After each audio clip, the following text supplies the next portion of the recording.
शांत और सुरम्य कैलाश पर्वत। आदि योगी महादेव परम शांति में ध्यान मग्न है। लेकिन तभी उस नीरवता को भंग करती हुई दो नटखट आवाजें सुनाई देती है।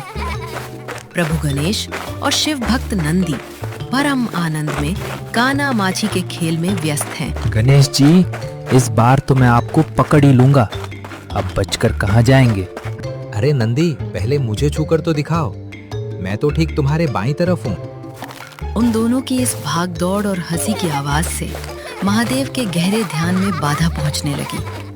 उन्होंने अपनी आंखें खोली। गणेश, नंदी, तुम दोनों की ये चंचलता मेरे ध्यान में विघ्न डाल रही है। तुम दोनों अपनी माता पार्वती के पास जाओ और वहीं जाकर खेलो, ताकि मैं एकाग्र होकर ध्यान कर सकूं। यथाज्ञा पिताजी। कैलाश के एक कोने में माता पार्वती परम जतन से रसोई में भोजन बना रही थी। ध्यान कक्ष से बाहर भेजे जाने के बाद गणेश और नंदी सीधे वहां पहुंच गए, लेकिन उनका खेल वहां भी बंद नहीं हुआ। अरे बाप रे! गणेश जी, क्या आप रसोई के अंदर घुस गए? हाँ नंदी, ढूंढो मुझे। उनकी इस उठापटक के कारण माता पार्वती को खाना बनाने में बहुत परेशानी होने लगी। वो हाथ में करछी लिए घूम गई। ये क्या नंदी, ये क्या गणेश, तुम दोनों ने यहाँ भी शुरू कर दिया। मुझे खाना बनाने में बड़ी असुविधा हो रही है बच्चों। एक काम करो नंदी, तुम मर्तलोक जाओ और वहां से कुछ अच्छे आलू लेकर आओ। यथाज्ञा माता। मैं अभी मर्तलोक के लिए रवाना होता हूँ।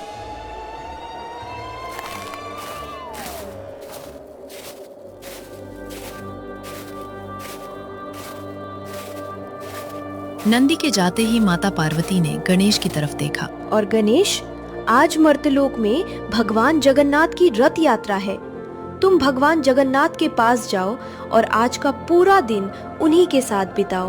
यथा आज्ञा माता, आपका आदेश शिरोधार्य है। माता पार्वती का आदेश पाकर श्री गणेश सीधे जगन्नाथ धाम पहुंचे। गणेश जी को देखकर भगवान जगन्नाथ मुस्कुराते हुए आगे आए। गणेश जी ने कैलाश की सारी घटना, पिताजी के ध्यान में बाधा आने से लेकर माता की रसोई में आंख मिचोली खेलने तक की पूरी बात विस्तार से बताई। इसी बीच कैलाश में बैठी माता पार्वती ने मन ही मन भगवान जगन्नाथ का स्मरण किया। जगन्नाथ, जगन्नाथ।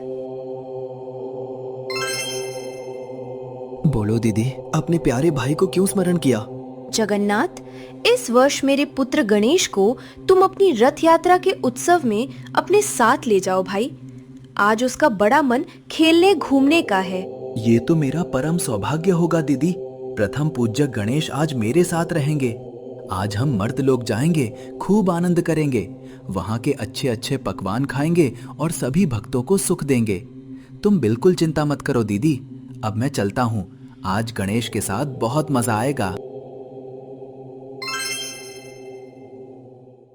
दीदी से विदा लेकर भगवान जगन्नाथ अपने धाम लौट आए। वहां उनके बड़े भाई बलराम और बहन सुभद्रा रथ पर सवार होकर मौसी के घर गुंडीचा मंदिर जाने के लिए पूरी तरह तैयार थे। भैया, सुभद्रा, आज मुझे मौसी के घर पहुँचने में थोड़ी देर हो जाएगी। तुम दोनों रथ लेकर आगे बढ़ो, मैं बाद में आता हूँ। आज मैं श्री गणेश के साथ कुछ समय बिताना चाहता हूँ। भैया, हम भी श्री गणेश के साथ आनंद करना चाहते हैं। हम भी मौसी के घर बाद में ही जाएंगे। हाँ जगत, सुभद्रा ठीक ही तो कह रही है। हम भी तो गणेश जी से बहुत स्नेह करते हैं। नहीं भैया, ऐसा करने से काम नहीं चलेगा। अगर तुम दोनों नहीं जाओगे तो मौसी बहुत बुरा मान जाएंगी। तुम दोनों रथ आगे बढ़ाओ, मैं सही समय पर पहुंच जाऊंगा। ठीक है जगत, मैं और सुभद्रा फिर आगे बढ़ते हैं। तुम गणेश जी के साथ कुछ अच्छा समय बिता कर आओ। हम मौसी के घर तुम्हारा इंतजार करेंगे। ठीक है भैया। बलराम और सुभद्रा के विदा होने के बाद गणेश जी ने उत्सुकता के साथ जगन्नाथ देव से प्रश्न किया। प्रभु जगन्नाथ, क्या मैं और आप मर्तलोक में जाकर साधारण मनुष्यों का रूप धारण करके आपकी रथ यात्रा के मेले में घूम सकते हैं? वहां आपके साथ बहुत सारे कटहल, तरह तरह की मिठाइयाँ और लड्डू खाने की बड़ी इच्छा है। हाँ गणेश, आज हम बिल्कुल ऐसा ही करेंगे। आज बहुत आनंद आएगा। लेकिन प्रभु, हम मर्तलोक के किस मेले में जाएंगे? वहां तो आपके भक्त कितनी ही जगहों पर रथ यात्रा का मेला लगा रहे हैं। आज हम पूर्व मेदिनीपुर के महिषादल की ऐतिहासिक रथ यात्रा के मेले में जाएंगे। फिर देर किस बात की प्रभु, चलिए चलते हैं। चलो।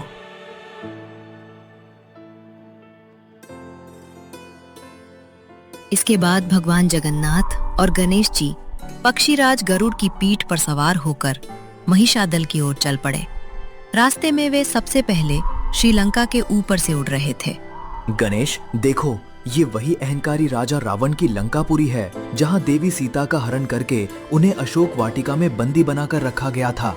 और वो जो देख रहे हो वही अशोक वाटिका है। रावण पर मुझे अब भी बहुत गुस्सा आता है प्रभु। गणेश जी के इस मासूम गुस्से को देखकर भगवान जगन्नाथ मंद मंद मुस्कुरा उठे। इसके बाद वे गरुड़ की पीठ पर सवार होकर पुरी के ऊपर से गुजरे।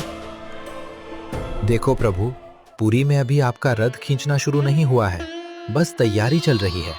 हाँ गणेश, ठीक कहा। मेरा मुख्य रथ खींचने में अभी कुछ समय बाकी है। कब शुरू होगा प्रभु? जब मेरे मर्तलोक के भक्त व्याकुल होकर रथ की रस्सियों को खींचेंगे, तभी शुरू होगा। बातें करते करते वे पूर्व मेदिनीपुर के पारंपरिक महिषादल रथ यात्रा मेले में पहुंच गए। मेले में प्रवेश करने से ठीक पहले इंसानों की भीड़ में घुल-मिल जाने के लिए भगवान जगन्नाथ और गणेश जी ने छद्म धारण कर लिया। उन्होंने दो अत्यंत साधारण और प्यारे छोटे बालकों का रूप ले लिया। मेले में चारों ओर असंख्य लोगों की भीड़, ढोल नगाड़ों की आवाज और कीर्तन की गूंज थी। ब्राह्मण जगन्नाथ, बलराम और सुभद्रा के विग्रहों को पालकी में बिठाकर मुख्य रथ में प्रतिष्ठित कर रहे थे।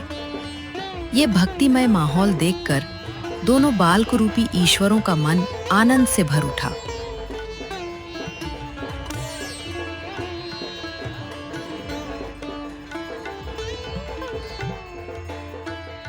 ये भक्तिमय माहौल देखकर दोनों बालक रूपी ईश्वरों का मन आनंद से भर उठा। कुछ ही देर में हजारों भक्तों के जय जगन्नाथ के जय घोष के साथ रथ चलना शुरू हुआ। हरि हरि बोलो, रथ जा रहा है, सब लोग देखो। हरि हरि बोलो, रथ जा रहा है, सब लोग देखो। जय जगन्नाथ, जय जगन्नाथ, जय जगन्नाथ, जय जगन्नाथ, जय जगन्नाथ। हरि हरि बोलो, हरि हरि बोलो, रथ जा रहा है, रथ जा रहा है, सब लोग देखो। हरि हरि बोलो, सब जा रहा है, सब लोग। जय जगन्नाथ, जय जगन्नाथ, जय जगन्नाथ, जय हरि हरि बोलो, रथ जा रहा है, सब लोग देखो। हरि हरि बोलो, रथ जा रहा है, सब लोग देखो। जय जगन्नाथ, जय जगन्नाथ, जय जगन्नाथ, जय जगन्नाथ, जय जगन्नाथ। हरि हरि बोलो, रथ जा रहा है, सब लोग देखो।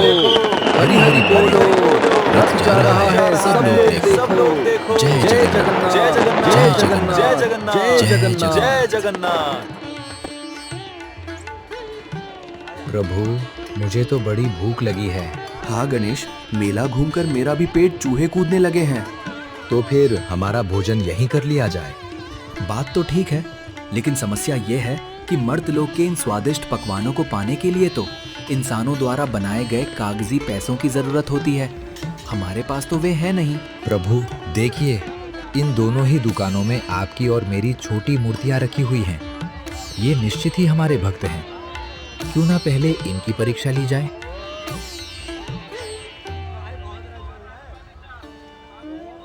अंकल, हम बहुत दूर से आए हैं, हमारे पास पैसे नहीं है, लेकिन हमें बहुत भूख लगी है। क्या थोड़ा कटहल खाने को मिलेगा?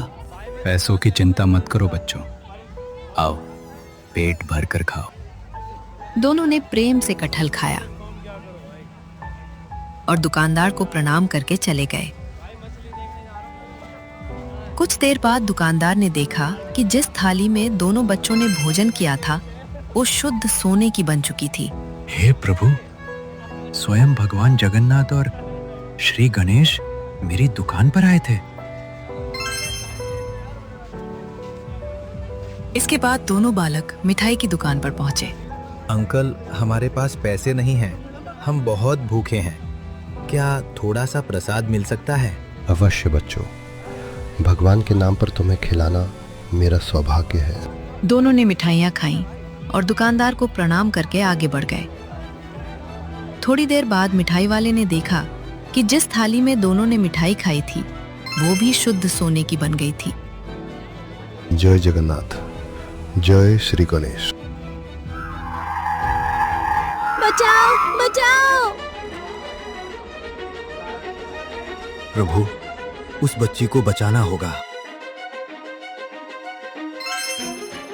अगले ही क्षण भगवान जगन्नाथ और श्री गणेश अपने दिव्य स्वरूप में सड़क के बीच प्रकट हो गए। गुंडों ने गाड़ी रोक दी। अरे, ये तो मेले के नाटक वाले लगते हैं। हट जाओ रास्ते से। बचाओ बचाओ। बच्ची को छोड़ दो, वरना आज हम तुम लोगों को मसल डालेंगे।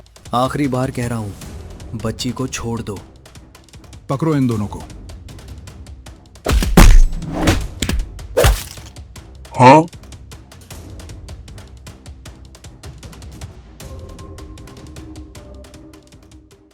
दोनों भगवान बच्ची को उसके माता पिता के पास ले आए। आप दोनों ने हमारी बेटी को बचा लिया। लगता है मेले के कलाकार हूं। आपका बहुत धन्यवाद। दोनों भगवान मुस्कुराए। देखते ही देखते वे अंतर ध्यान हो गए। अरे, ये कहाँ चले गए? ये कलाकार नहीं, स्वयं भगवान जगन्नाथ और श्री गणेश थे।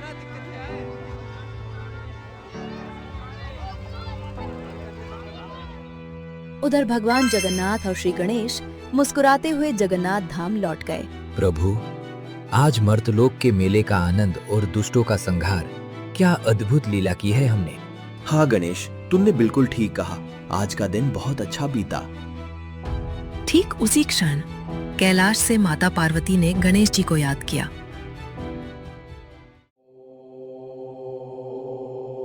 पुत्र गणेश, प्रभु, माता मुझे पुकार रही हैं। अब मुझे कैलाश लौटना होगा। हाँ भाई, मुझे भी अब मौसी के घर जाना चाहिए। भैया बलराम और बहन सुभद्रा मेरा बड़ी उत्सुकता से इंतजार कर रहे होंगे। इसके बाद भगवान जगन्नाथ और गणेश जी ने एक दूसरे को प्रणाम किया और मुस्कुराते हुए अपने अपने धाम के लिए रवाना हो गए। प्रिय दर्शकों, अगर आपको ये कहानी अच्छी लगी हो तो कृपया हमारे चैनल को सब्सक्राइब करें और इस वीडियो को लाइक तथा शेयर करना ना भूलें। आपका बहुत बहुत धन्यवाद। जय जगन्नाथ।